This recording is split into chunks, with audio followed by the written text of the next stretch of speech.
Alex Eala and Sao Paulo Open run after loss to Indonesia's Janice Tjen. Manila, Philippines. The grind seemed to have caught up with Alex Eala. Eala looked worn out as she exited the WTA 250 Sao Paulo Open in Brazil, following a 6-4, 6-1 loss to fellow Southeast Asian history maker Janice Tjen of Indonesia in the quarterfinals at the Villa-Lobos State Park on Friday, September 12th, Saturday, September 13th, Manila time. Playing in her 8th match in less than 2 weeks, third seed Eala blew a 3-0 start and succumbed to the big-hitting Tjen, who advanced to a WTA Tour semifinal for the first time in her career. Climbing out of that early hole, Tjen fired 23 winners against just 4 by Eala as the Indonesian won 12 of the next 14 games to stun the world number 61 Filipina. Eala remained within striking distance when she got on breakpoint for a chance to tie the second set at 2-2. But her return on the next play went straight to the net, and then Tjen fired an ace and a forehand volley winner in succession to hold serve and grab a 3-1 lead. There was no stopping the underdog Tjen from there as the world number 130 wrapped up the match in 1 hour and 12 minutes. Eala saved a match point, but that only stalled Tjen, who clinched the victory with back-to-back forehand winners. "I'm pretty happy with how I played today," said Tjen. "Playing against Alex Eala, we all know that she can come back any time. I'm just trying to focus and stay in it up until the end." The loss snapped a 7-match winning streak by Eala as her bid for a second straight title, following her breakthrough triumph in the WTA 125 Guadalajara Open in Mexico, came to an end.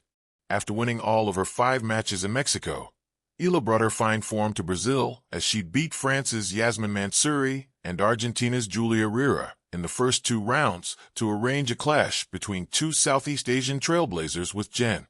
The 2 scored breakthroughs for their respective countries in the recent U.S. Open, with Eala becoming the first Filipino to win a Grand Slam main draw match in the Open era when she shocked Denmark's Clara Tauson in the opening round. Tjen also earned then the first Grand Slam win by an Indonesian in 22 years, following her upset of Russia's Veronika Kudermetova. Now, it is Tjen who marches on to make more history for her country, as she became the first Indonesian to reach a WTA semifinal since Angelique Widjaja ruled the now-defunct Pattaya Open in Thailand in 2002. Tjen faces 6th seed Francesca Jones of Great Britain next for a spot in the finale. Rappler.com. The red clay courts of Sao Paulo, caked in the dust of 100 matches, had seen champions rise and fall, but few had drawn the kind of attention that followed Alexandra Eala wherever she went.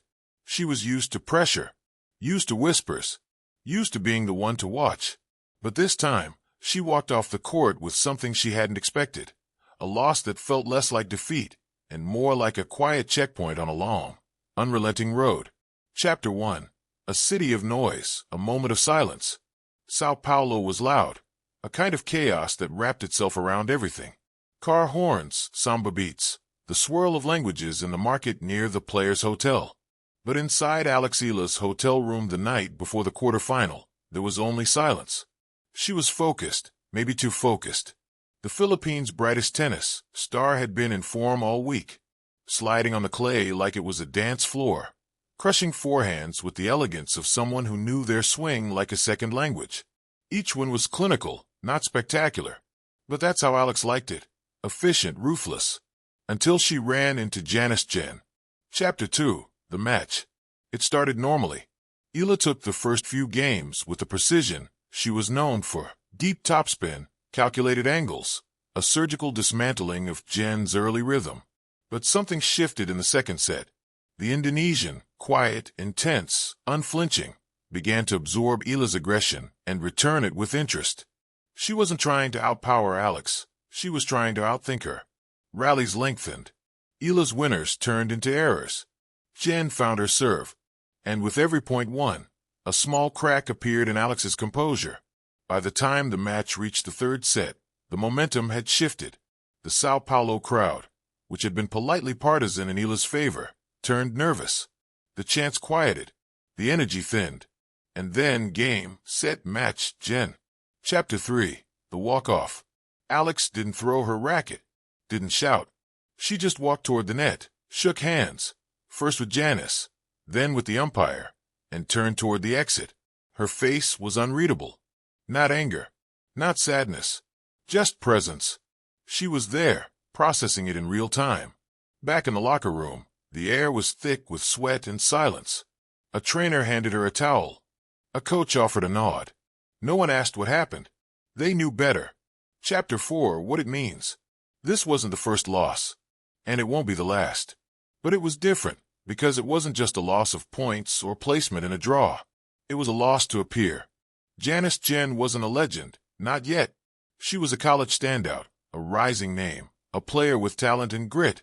But she was someone Alex was supposed to beat, on paper, in rankings, in experience. And that's what stung the most.